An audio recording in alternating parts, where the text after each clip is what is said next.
No Evangelho de Lucas, assim como em Mateus, há uma parte escatológica, uma parte que fala do fim dos tempos. E é essa parte que eu vou tratar com vocês hoje.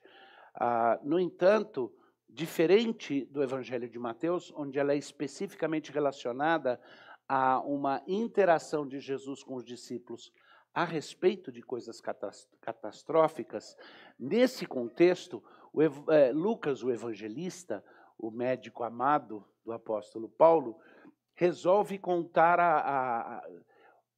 a narrativa dele parte de um outro momento.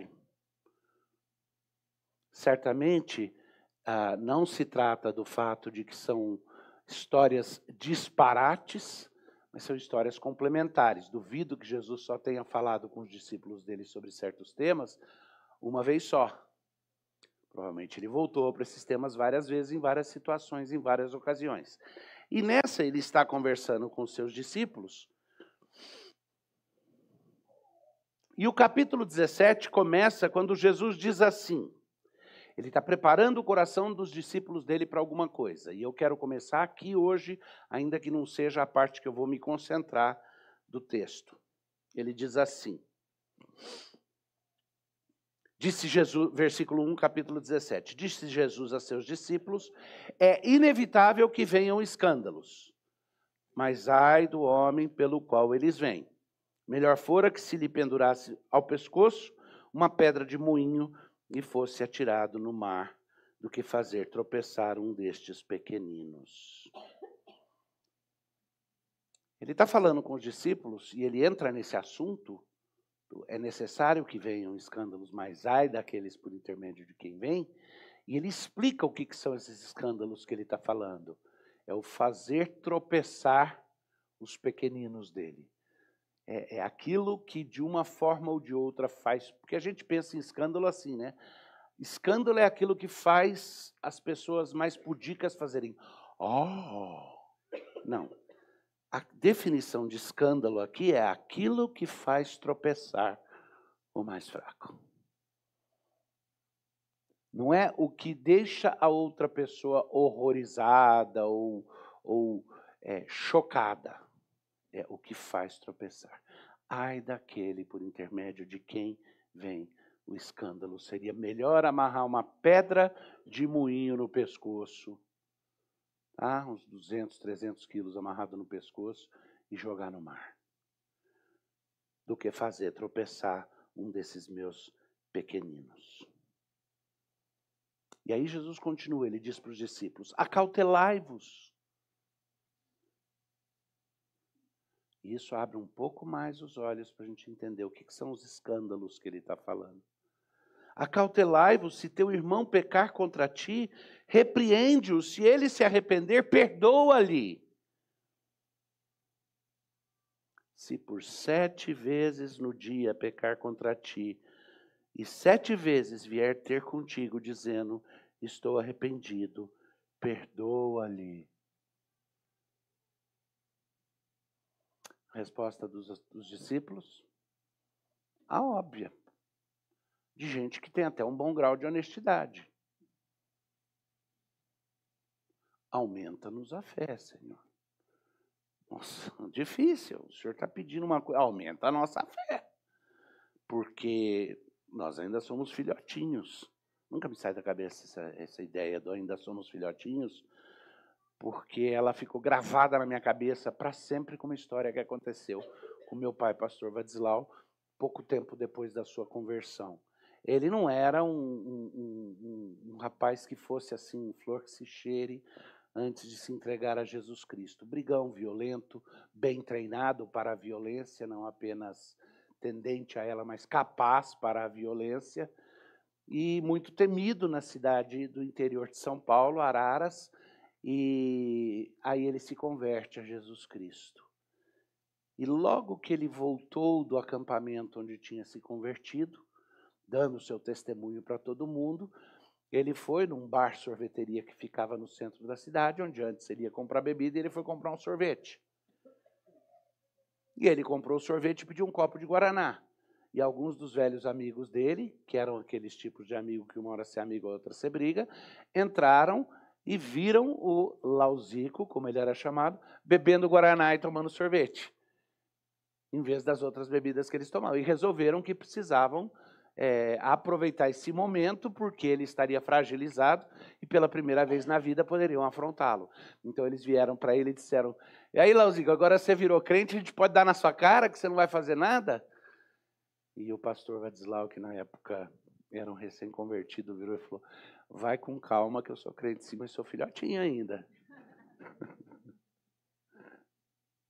E eu vejo quase que isso refletido na fala dos apóstolos, na resposta: uau, Senhor, aumenta a nossa fé. Não acho que eu tenho fé para isso, não. E Jesus, ao invés de aliviar, diz para eles: se tiverdes fé como um grão de mostarda, direis a essa moreira: arranca-te e transplanta-te no mar, e ela vos obedecerá.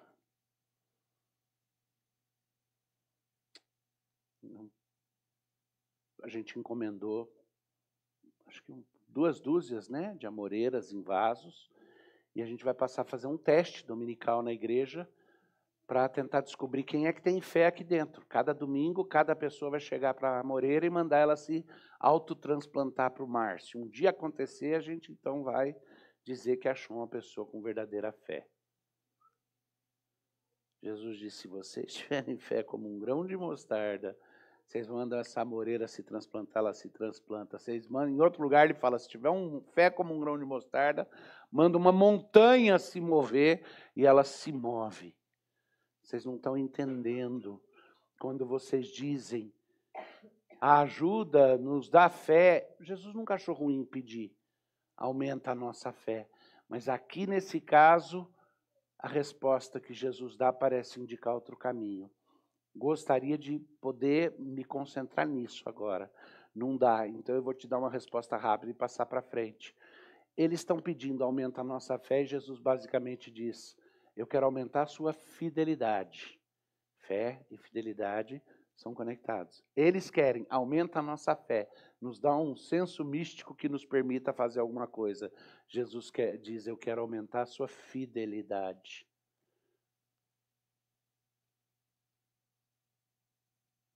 Isso é bem importante e interessante para o que vem depois.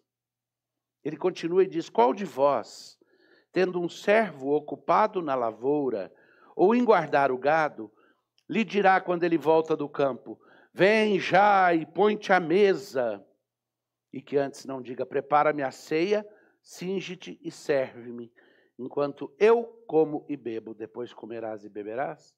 E aí eu confesso que no nojinho, nas minhas sensibilidades causadas pelo humanismo antropocêntrico no qual vivemos, eu chego a sentir uma ponta de vergonha alheia de Jesus. Porque parece que em alguns lugares, em vez de Jesus saber ser diplomático e ganhar o coração das pessoas, ele parece que radicaliza a coisa e joga ela o mais pesado que pode. Está certo que numa relação senhor e servo, existe uma preponderância dos interesses do senhor. Mas a gente gosta, na nossa sensibilidade, de mitigar essas diferenças. De dizer que é tudo igual, não existe nenhuma hierarquia, não existe... A gente gosta disso, nos faz sentir moralmente superiores. E Jesus, de vez em quando, eu confesso, me assusta. Por exemplo, imagina ele virar para uma mulher cirofenícia que chega e pede para ele ajuda, milagre, e ele fala: eu não vim para alimentar os cãezinhos, eu vim para alimentar a família na mesa. Nossa, que ofensivo. Ah, se eu fosse aquela mulher, eu falava: cão é você, não sei o que e tal, e saía brava. E doente, sem cura. Não. Ela vira e fala: mas até os cãezinhos se alimentam das migalhas que caem na mesa. Jesus se condoece dela. Agora, por que Jesus às vezes parece que tem que puxar a coisa? Vocês nunca sentiram isso? Que de vez em quando, ao invés de facilitar, ele parece tornar a coisa mais difícil? E, de fato, Em muitas situações, Jesus faz isso. E ele está fazendo isso aqui. Então, entenda essa história que ele vai usar como ilustração do ponto dele, aliás, as duas que vêm, como histórias onde Jesus está pegando aquilo que todo mundo queria que ele passasse pano, e ao contrário, ele está aumentando o contraste e aumentando o volume. Então, presta atenção. Ele falou, se vocês tivessem fé de verdade, vocês iam fazer uma amoreira ser autotransplantada. Mas aí ele vira e fala, agora vamos falar sério. Quando um senhor, vem o servo de um senhor do campo, depois de cuidar do gado ou de trabalhar na lavoura, esse senhor chega e fala, vem, assenta-te no lugar digno da mesa e deixa que eu cuide de ti, ou ele diz, vai lá, prepara comida para mim, depois que eu comer, você come também. Fala que você não sente um pouquinho de vergonha alheia de achar que Jesus aí está meio elitista, né? Porventura, terá de agradecer ao servo, porque este fez o que lhe havia ordenado? Agora vem a razão de Jesus usar essa ilustração. Ele estava falando para você. Ele estava falando para os discípulos e para vocês. E certamente para mim. Porque o que ele fala é, assim também vós, depois de haver desfeito quanto vos foi ordenado, dizei, somos servos inúteis, porque fizemos apenas o que devíamos fazer.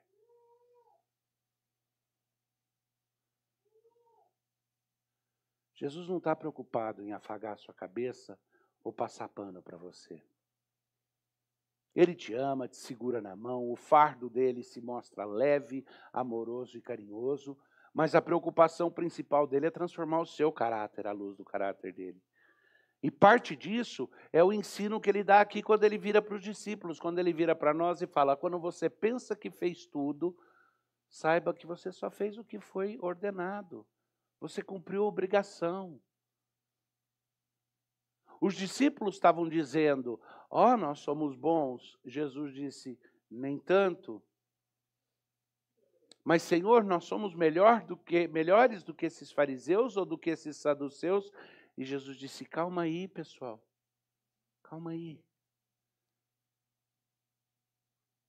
Vocês sabem o que é realmente perdoar? Claro. Tá, então perdoa 7 vezes 7 por dia. Aumenta a nossa fé. Você está pensando que com a sua fé você vai fazer? Deixa eu te ensinar. Quando você tiver obedecido tudo, não fez mais do que obrigação. É difícil, mas é Jesus abaixando a bola. Agora, a resposta é muito simples. Por que na maioria das vezes Jesus vai gastar muito tempo baixando a nossa bola? Nos pondo no devido lugar? Porque isso faz ele parecer melhor? Porque na nossa dinâmica humana é assim. É necessário que você diminua para que eu cresça. Eu piso nos outros para que eu me sobressaia. Isso é dinâmica humana. Jesus não precisa disso. Por que ele gasta tempo baixando a nossa bola?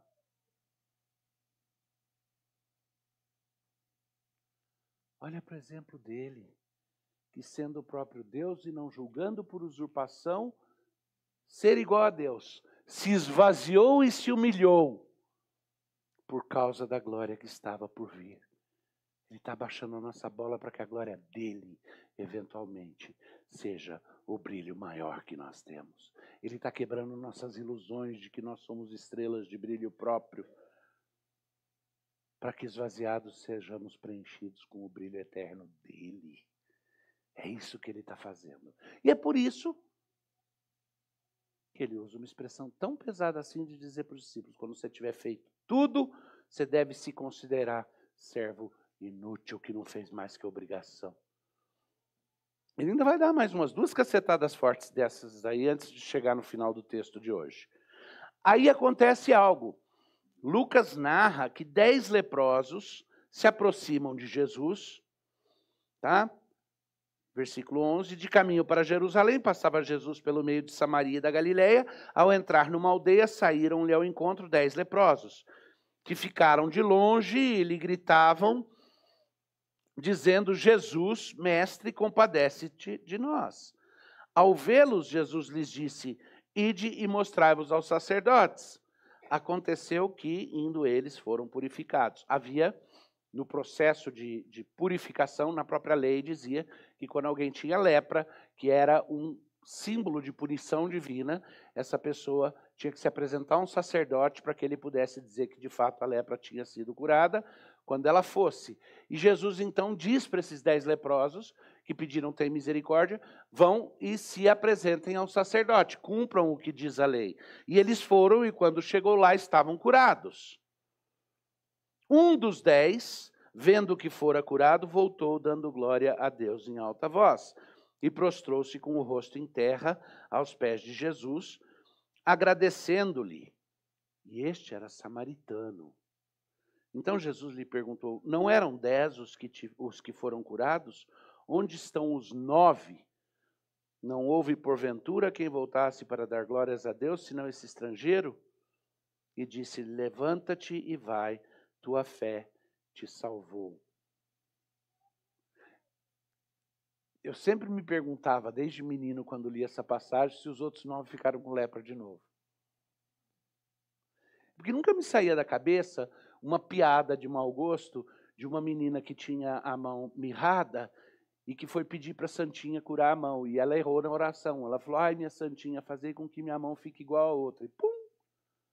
Aí ela falou: não, não, o contrário. Pum! E eu achava horrível essa piada, mas quando eu lia esse texto, eu me perguntava, será que os outros 9 ficaram com lepra de novo? Para o sadismo do meu coração, seria bacana. Ah, foram ingratos? Pega a lepra de novo. Mas não há indicação nenhuma disso. O que há indicação é que essa situação foi criada por Jesus para poder dizer algo para os discípulos dele. Porque é com os discípulos que ele está interagindo e é para dizer algo para você hoje. E o que é que ele diz? Note a ingratidão dos que, tendo sido curados, foram embora. E note que só esse estrangeiro, que todo mundo sabe que é muito menos que os outros. Lembra que Jesus está nesse espírito de falar aquelas coisas pesadas que a gente fica até com vergonha alheia, aquilo que os americanos chamam de cringe.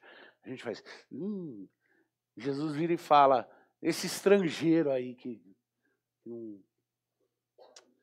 É nesse contexto que os fariseus que estão assistindo a tudo isso, versículo 20, vão para Jesus e fazem uma pergunta. Interrogado pelos fariseus sobre quando viria o reino de Deus, Jesus respondeu. A pergunta deles possivelmente era uma arapuca. Porque qualquer judeu sabia que o reino de Deus viria quando o Messias chegasse. E eles queriam ouvir da boca de Jesus se ele era ou não o Messias, mas eles queriam ouvir isso de forma indireta, porque a grande preocupação deles era muito menos com o Messias e muito mais com o que o reino significaria politicamente. Eles queriam estar livres do jugo dos romanos, porque o jugo dos romanos mitigava o poder que eles exerciam sobre o povo. Então eles perguntam, como é que vai ser a vinda do teu reino? Quando é que será o reino? E Jesus, nessa veia de não ficar passando pano, mas ser meio cortante, é como Lucas está narrando aqui, Jesus vira e fala, não vem o reino de Deus com visível aparência. Nem dirão, ei-lo aqui, ou lá está, porque o reino de Deus está dentro de nós. Ele começa aqui. Agora nota. Essa interlocução foi com quem? Com os fariseus. Aí Lucas narra. A seguir, ato contínuo, dirigiu-se aos discípulos. É como se aos fariseus eles dissessem, vocês estão fazendo parecer que estão perguntando quando que virá o reino, vocês não estão entendendo que o reino começa aqui. E é no coração de vocês que vocês são rebeldes contra o reino do Messias e a sua lei, por mais que se digam fiéis à lei. O seu legalismo é uma infidelidade, ele fala para os fariseus. Mas aí ele vira para os discípulos e fala. Então, versículo 22. A seguir dirigiu-se aos discípulos. Virá o tempo em que desejareis ver um dos dias do Filho do Homem e não o vereis. E vos dirão, ele aqui ou lá está. Não vades nem os sigais. Aqui eu quero que vocês prestem atenção que vai começar a ficar paralelo com a linguagem de Mateus 24. Da outra fala escatológica de Jesus, em vários sentidos. Então ele diz, vai chegar um dia em que vocês vão ansiar por ver o dia do Senhor. Vocês vão dizer, Maranata, vem logo Jesus. E talvez a razão pela qual eu tenho escolhido que essa seria a próxima passagem a ser tratada, é porque com certeza você tem, pelo menos uma vez ou outra, se pego dizendo, ai, vem logo Jesus. Vem logo, Senhor. Vem, bota ordem na casa, arruma tudo. Maranata, ora vem, Senhor Jesus. Eu tenho, muitas vezes, lamentado e digo, apressa o teu dia, Senhor. E ele diz para os discípulos, vai chegar uma hora em que vocês não vão estar perguntando, quando é que será o dia do Senhor, para que eu possa evitar esse dia do Senhor, para que eu possa saber que ainda me resta muito tempo. Porque por muito tempo, em momentos bons da vida, é quase como se fosse assim, né? Ai, Jesus, não volta agora, que eu quero curtir um pouquinho. Ai, Senhor, eu anseio pela tua volta. Primeiro deixa eu ver meus filhos crescerem. Deixa eu ter netos antes do Senhor voltar. Deixa, cada um preencha do jeito que quiser. Mas Jesus está dizendo para os discípulos, vai chegar uma hora que vocês vão estar ansiosos pela volta. Vocês vão querer ver o dia do Senhor. E nesse dia, se alguém disser para você, está aqui, está lá, não caia nessa. Porque, assim como o relâmpago, fuzilando, brilha de uma a outra extremidade do céu, assim será no seu dia o Filho do Homem. Vai ser de surpresa. Intencionalmente de surpresa. E nesse meio tempo, nós precisamos viver com o espírito de pessoas que dizem, tendo feito tudo, sei que não passo de um servo inútil, mas descanso tranquilo de que o que me cabe é a fidelidade. De que isso é o que Deus disse que eu devo fazer, que eu preciso fazer. É por fidelidade, é por ser fiel a Ele, porque Ele é fiel. Mas aí Jesus continua explicando. Mas importa que primeiro ele está falando dele, do Filho do Homem, aquele que virá no seu dia. Mas ele diz, mas importa que primeiro ele padeça muitas coisas e seja rejeitado por essa geração. Eu já falei com vocês várias vezes, essa geração, um termo muito específico que está sendo usado por Jesus em toda a sua pregação escatológica, para se referir à geração que não passará antes que o fim chegue. Que eu entendo como sendo essa geração inteira. A semana 70 de Daniel. Essa geração do momento da vinda do Messias até a segunda vinda dele. Isso que antigamente no Antigo Testamento ficou meio que escondido porque eles olhavam e viam o topo da montanha aqui e o topo da montanha aqui. Primeira vinda de Jesus, segunda vinda. E por perspectiva não viam o vale aqui. Então colava as duas coisas e pensava, é uma vinda só, ele vem para já governar como Messias. E ele está explicando para os discípulos dele que o processo vai ser diferente. Mas ele está dizendo, vocês vão ser pegos de surpresa e é necessário que sejam pegos em um estado de fidelidade. Mas ele nunca diz, que seremos pegos de surpresa quanto aos tempos. Ele começou esse discurso respondendo uma pergunta: quando é que vai acontecer? Em Mateus também, ele responde a pergunta. O livro do Apocalipse está colocado na Bíblia. Daniel, Ezequiel, para onde nós vamos, e vamos falar sobre a primeira guerra de Gog e Magog em breve. Não, em breve nós vamos falar, não tenho certeza se ela vai acontecer em breve, mas temo que vocês vão assustar com quão possível é que ela já esteja sendo formada. Então Jesus diz: importa que primeiro ele padeça muitas coisas e seja rejeitado por essa geração. E aí ele vai fazer uma referência a tipos de dias. Ele diz assim: assim como foi nos dias de Noé, será também nos dias do Filho do Homem.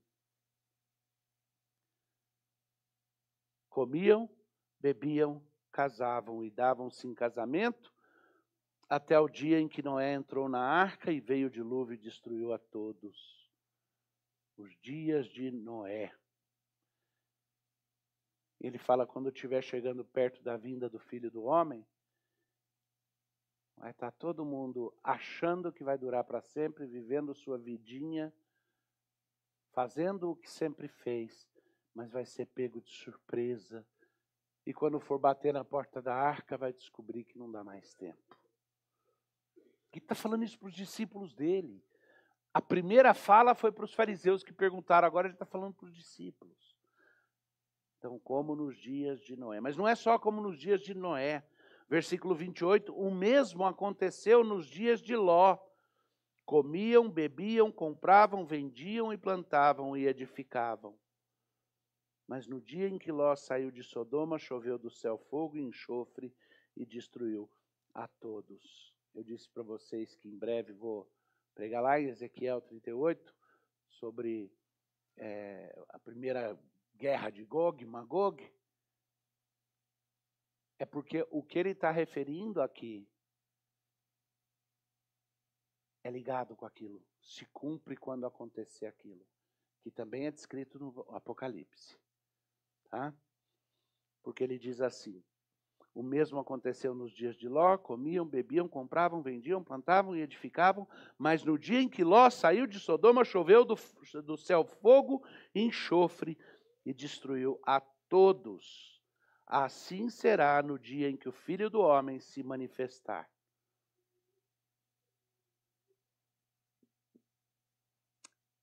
Eu vou ler o que vem a seguir, mas eu vou expor isso no próximo domingo, no meu próximo sermão, só para não esticar o tempo, porque uma vez começado aqui não vai dar para parar por mais uns 30 minutos para desenvolver essa outra parte, mas eu vou ler e dar para vocês os pontos de contorno para depois desenvolver mais. Ele continua dizendo, naquele dia quem estiver no eirado, na varanda da casa, no telhado da casa, e tiver os seus bens em casa, não desça para tirá-los. Corre com a roupa do corpo. E de igual modo, quem estiver no campo, não volte para trás. Que dias são esses? Os dias como de Noé, os dias como de Ló. O momento no qual Deus vai executar o seu julgamento. Então ele está gastando menos tempo falando de um longo período, ou de um curto período, do período de tribulação e tudo, e ele está pulando para o momento de julgamento, já final. Mas ele está falando para esse povo, para os seus discípulos, como o povo que veria isso, pelo menos em parte. Certo? Uma outra curiosidade é o que tem de comum entre os dias de Noé e os dias de Ló no relato bíblico. Tem julgamento, tem destruição, mas tem mais uma coisa. O que tem em comum? Alguém lembra?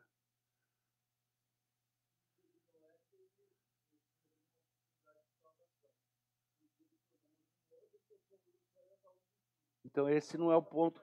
Então esse não é o ponto em comum. É um ponto que aconteceu com um e com o outro, mas é distinto. É exatamente diferenciação. Mas o ponto em comum é que nos dias de Noé, começa dizendo, vendo os filhos de Deus, que as filhas dos homens eram bonitas, tomaram para si esposas. Nos dias de Ló, vendo os homens da cidade, que aqueles anjos que foram para tirar Ló e a família, desejaram-no. E Ló ofereceu família, genro, outras pessoas para eles. Eles disseram, não, queremos aqueles. O que estava acontecendo? Havia uma fascinação com outra carne, com seres de outra carne. Chame de outra dimensão, chame de outra natureza, chame de seres espirituais, do que quiser. Mas a Bíblia vai caracterizar como correram após outra carne. E o ponto em comum das duas histórias é que o julgamento de Deus veio depois que essa confusão aconteceu. Esse fascínio que hoje a gente chama nos ambientes de academia chiques, para tirar a ideia de que o que eu vou falar agora seja supersticioso, a gente chama nos ambientes acadêmicos hoje, que estão trabalhando em áreas que vão desde inteligência artificial até áreas que lidam com ética, com bioética, com sociologia, filosofia e teologia. É o fascínio pelo transhumano. A ideia de que o ser humano chegou ao momento de transcender a sua própria limitação de humanidade e se tornar algo mais. Pouco tempo atrás, um de vocês me perguntou numa mensagem, pastor, o senhor acha que o Neuralink é um desses passos na tentativa do transhumano? Definitivamente que é. Algo que pode ser muito bom para ajudar alguém que não consegue ouvir a ouvir, ver a ver, facilmente se transforma também o que você precisa para criar uma versão aumentada da humanidade. Ali, em Gênesis, nos dias de Noé, nos dias de Ló, havia um fascínio com buscar seres espirituais ou diferentes, outra carne. Hoje a gente chama isso de ciência, mas está buscando exatamente modificar a humanidade, mexendo com coisas que não entende. E com seres que não entendem, né? Olha, eu não sei, eu vou te dar minha opinião pessoal. Eu acho que muito pouco do que o pessoal fala que é fenômeno aéreo não identificado é verdade. Acho que grande parte é mentira, é confusão, tem outras explicações. Agora, tem uma parte que não dá para explicar. E tem uma parte pior ainda. Porque alguns estudos recentes foram feitos e foi descoberto que em centenas de casos de pessoas que de uma forma ou de outra disseram que foram molestadas por entes ou entidades ou seres espirituais ou por coisas desse tipo. Sabe aquelas narrativas de rapto, de ET, o ET me raptou, levou para a espaçonave, fez coisas. Tem uma porcentagem enorme de casos desses que foram registrados, que a gente não sabe se é verdade ou não, mas eles têm como um ponto. Quando pessoas clamaram por Jesus Cristo, pela proteção, clamaram pelo sangue de Cristo, parou. Qualquer ataque que estavam experimentando, qualquer tentativa de alguma coisa, parou. E uma grande preponderância dos casos que estão registrados é interessante, é uma pesquisa muito interessante para se ler a respeito, foi feita por gente séria, por gente bem séria. Dá para acreditar que estamos vivendo num mundo no qual eu consigo falar isso e espero que não seja visto como idiota? Porque outros tempos falar isso era igual falar a história da carochinha, né? Mas nós estamos vivendo um mundo no qual estamos vendo coisas incríveis. E Jesus avisa, como nos dias de Noé, como nos dias de Ló, as pessoas vão comer, beber, comprar, vender, casar, fazer todas as suas coisas e não vão estar atentos para o que está vindo. Tá, mas ele está descrevendo o genérico. Eu quero ver qual é a instrução que ele vai dar para o povo dele. Quem quiser preservar a sua vida... Ele continua, naquele dia quem estiver no eirado, tiver os seus Bens, não desça. Quem quiser preservar a vida, perdê-la-á. E quem a perder, de fato, a salvará. Digo-vos que, naquela noite, 2 estarão numa cama, um será tomado e deixado o outro. 2 mulheres estarão juntas moendo, uma será tomada e deixada a outra. 2 estarão no campo, um será tomado e outro deixado.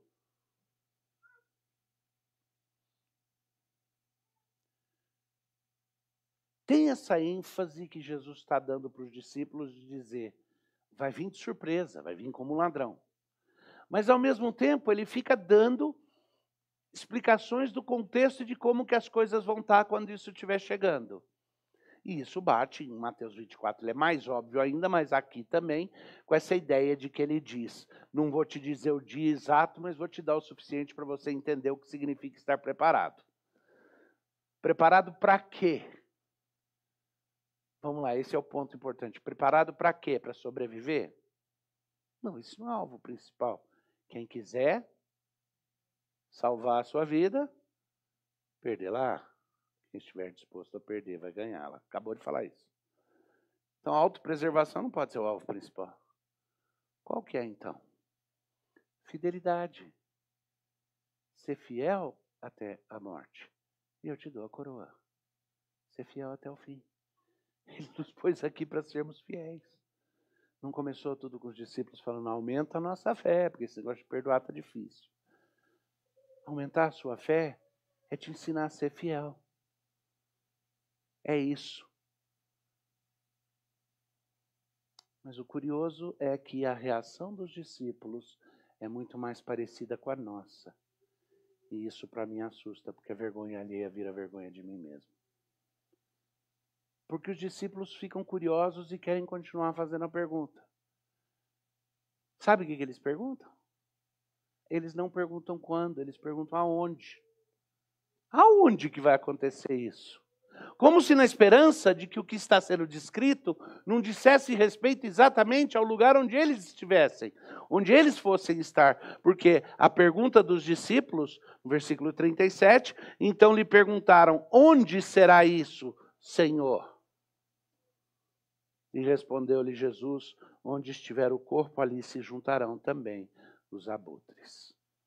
Nesse último versículo, já em preparo, porque vou tratar mais extensamente dos últimos versos e do que vem depois, num sermão subsequente, mas para deixar bem claro, em primeiro lugar, abutre, aí é a mesma palavra para águia, tá? Então, a conotação negativa que nos vem, onde tiver carniça, vem urubu. Não tira essa conotação. Essa conotação é mais nossa. Ali ele está falando, onde houver corpo, vão vir os abutres, águias, a rapina, virá a rapina. E ele diz isso em resposta à pergunta dos discípulos, que é, aonde que vai acontecer isso?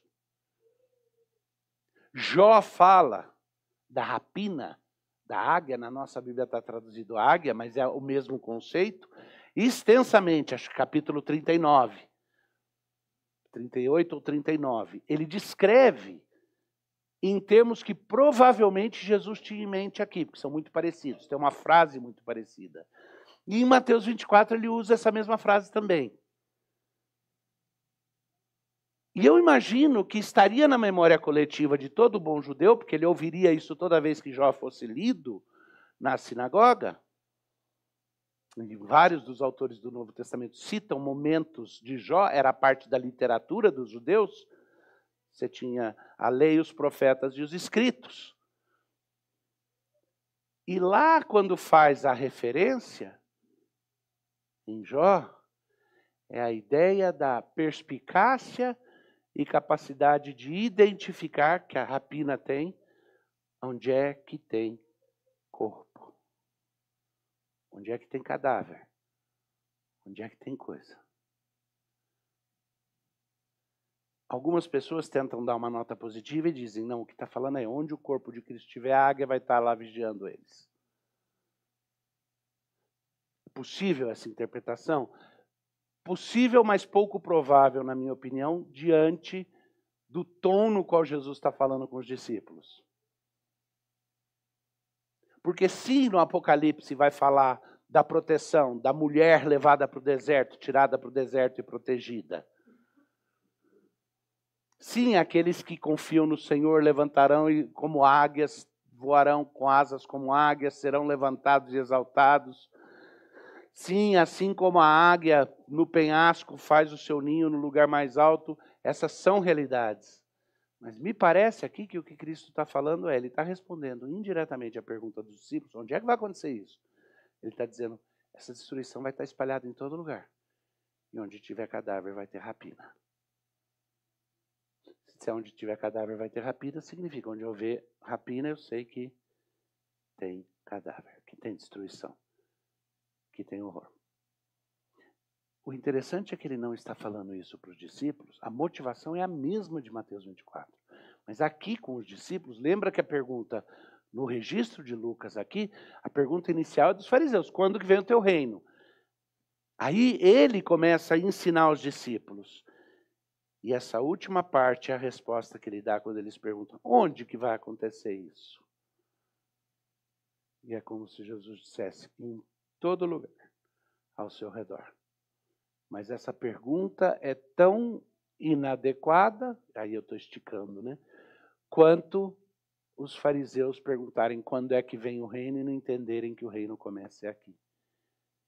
Que o propósito de Deus de falar dessa destruição não é para os discípulos falarem, então vai acontecer lá na casa do seu Zé. Não, é para eles entenderem que é com eles, que se trata deles. E é por isso que ele continua dizendo uma parábola sobre o que significa orar, insistir e não esmorecer. E de novo nessa parábola ele se compara a uma pessoa bem cruel, que você tem que pedir muito para ela resolver se demover em ajudar. Mas isso fica para o próximo sermão. Por enquanto, o que é que acontece? Se Jesus resolver que vai disparar certos eventos para que aconteçam já, para que a volta dele fique mais iminente para nós. Lembra? O dia, a hora da volta, do retorno do Senhor vai nos pegar de surpresa. Mas ele disse claramente lá em Mateus 24, aprenda a ler os sinais para ver quando se aproxima o fim, quando se aproxima o tempo, para que você redobre no vigiar e na fidelidade. E o propósito aqui é exatamente nos estimular a fidelidade. O que isso significa para nós hoje? Significa que muitas vezes nós vamos fazer a pergunta errada. O nosso quando vai vir errado, o nosso onde vai vir errado. A pergunta real é muito mais, ok, Senhor, ensina que eu quero saber. O que é que eu faço? O que o Senhor quer de mim? Essa é a grande pergunta. A cada momento histórico que vivermos, a cada evento, a verdadeira pergunta é, ok, Senhor, o que o Senhor está fazendo comigo e o que o Senhor quer de mim? Porque é a respeito da glória dele e do intuito dele de nos transformar para que o glorifiquemos. Tem a ver conosco. E esse é um dos pontos que eu, chegando já meio que ao fim de uma longa série de alguns anos, lidando com as questões escatológicas, eu vou insistir mais do que tudo para que fique bem forte para vocês. O propósito dessas coisas é nos dar a esperança, mas não a esperança que nos torna passivos, a esperança que nos faz entender que Deus está trabalhando é conosco e que Ele está preparando para si um povo de propriedade exclusiva. Que o processo aqui é a escola. Que vivermos nesses dias e nesse tempo e termos sido chamados por Deus para esse momento é a escola. É parte do projeto e não incidental ao projeto. Que Deus está preparando para si um povo de propriedade exclusiva e deu a você e a mim o maravilhoso privilégio de sermos chamados para tempos que são difíceis e que parece que vão ser mais difíceis ainda. Como eu disse para vocês, é a honra de quem é chamado para participar de operações especiais. Não porque seja especial, mas porque Deus, em sua misericórdia, deu essa honra e esse privilégio. Até mesmo o privilégio de sofrer por amor a Cristo. E alguns terão o altíssimo privilégio de dar sua vida por amor a Cristo. Quem quiser perder, quem quiser ganhar a sua vida, vai perder. Quem estiver disposto a perder, já ganhou. Que Deus nos abençoe. Fique em pé para a gente cantar junto.